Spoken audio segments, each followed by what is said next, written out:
Assalamualaikum warahmatullahi wabarakatuh. Kembali lagi dengan channel kami di Cerita Kiai, yang selalu menceritakan kisah-kisah para kiai dan alim ulama, dari segi karomah ataupun tingkah lucunya.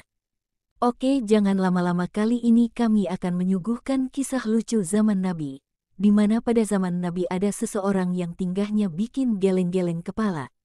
Mau tahu siapa? Bagaimana alkisahnya? Akan kita bahas di sini. Langsung saja kita mulai. Bismillahirrohmanirrohim. Kanjeng Nabi merupakan sosok manusia terhormat, sempurna lahir batin.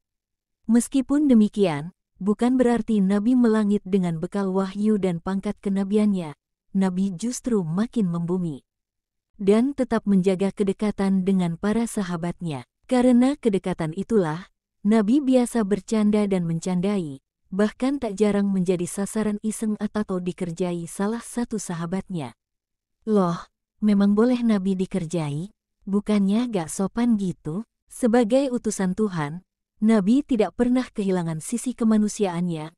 Perilakunya sangat manusiawi, sehingga Nabi benar-benar paham bagaimana caranya memanusiakan manusia. Hal inilah yang menjadi kata kunci kesuksesan dan kegemilangan Nabi dalam mengemban risalah kenabiannya. Lalu siapa sosok sahabat yang berani mengerjai Nabi itu? Adalah Nuaiman bin Ammar. Nuaiman adalah salah satu sahabat dari kalangan Ansor yang terkenal, beling, tetapi istimewa.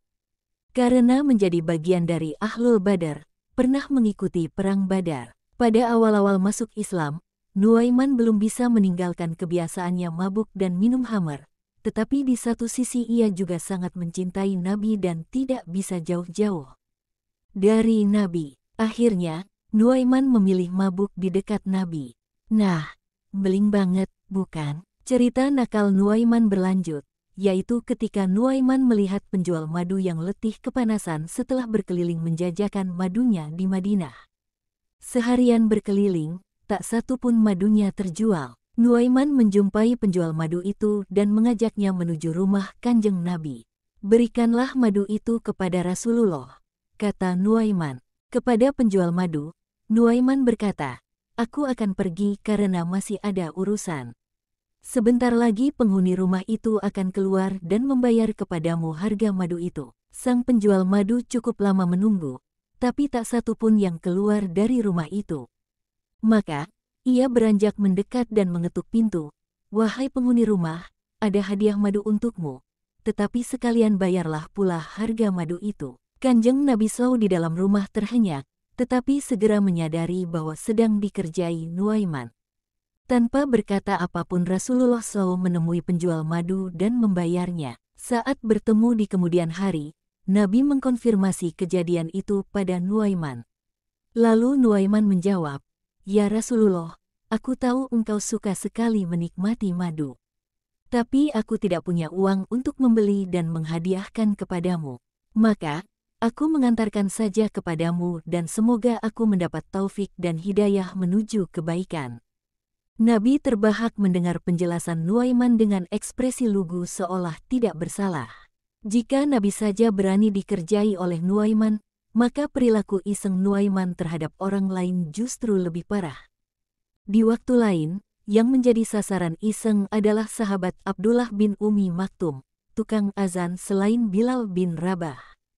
Hanya saja, Abdullah bin Ummi Maktum memiliki penglihatannya yang terbatas. Ketika Abdullah bin Ummi Maktum ingin buang air kecil, segeralah Nuaiman mendekati dan mengantarnya untuk buang air kecil. Ketika ditanya siapa, Nuaiman hanya diam saja. Bukannya diantarkan ke tempat yang semestinya, Nuaiman justru membawa Abdullah bin Ummi Maktum menuju masjid, untuk kemudian menyelinap sesaat. Karena saat itu lantai masjid juga masih berupa tanah sebagaimana tempat lainnya, Abdullah bin Ummi Maktum tidak menaruh curiga sedikitpun. Maka sekonyong-konyong, jadilah ia kencing di masjid. Lalu hebohlah orang-orang sekampung saat ada yang memergoki aksinya, dan ramai-ramai mengadili Abdullah bin Ummi Maktum. Sambil menggerutu, Abdullah bin Ummi Maktum ingin membalas dendam pada orang yang telah mengerjainya. Tak lama kemudian, Nuaiman muncul dan menggandeng Abdullah bin Ummi Maktum menjauhi kerumunan. Kau ingin tahu siapa orang yang mengantarmu kencing di masjid? Nuaiman berkata lirih kepada Abdullah bin Ummi Maktum. Bergegaslah Nuaiman membawa Abdullah bin Ummi Maktum menuju hadapan seseorang. Orang yang kau cari sekarang berada tepat di depanmu, bisik Nuaiman. Tanpa pikir panjang, Abdullah bin Ummi Maktum segera memukul orang di hadapannya itu. Dengan tongkat sekeras-kerasnya, di saat bersamaan, Nuaiman melarikan diri sambil tertawa terbahak-bahak. Tahukah kamu siapa orang yang dipukul oleh Abdullah bin Ummi Maktum itu? Dia adalah sahabat Abu Bakar As-Siddiq. Nah, jika kita menemukan kebiasaan santri mengerjai temannya, atau bahkan berani mengerjai kiainya, maka jangan heran. Bisa jadi ia telah mendapatkan sanad keisengan yang menyambung langsung dengan sahabat Nuaiman. Nah, segitu saja pembelajaran kita kali ini. Jika ada kesalahan atas apa yang kami sampaikan, tolong ingatkan kami di kolom komentar. Jika kalian ada saran untuk pembahasan lainnya, bisa silahkan tulis di kolom komentar. Semoga kalian yang menonton ini diberikan kesehatan dan rizki yang barokah. Akhiru kalam, wassalamualaikum warahmatullahi wabarakatuh. Wajah tersenyum.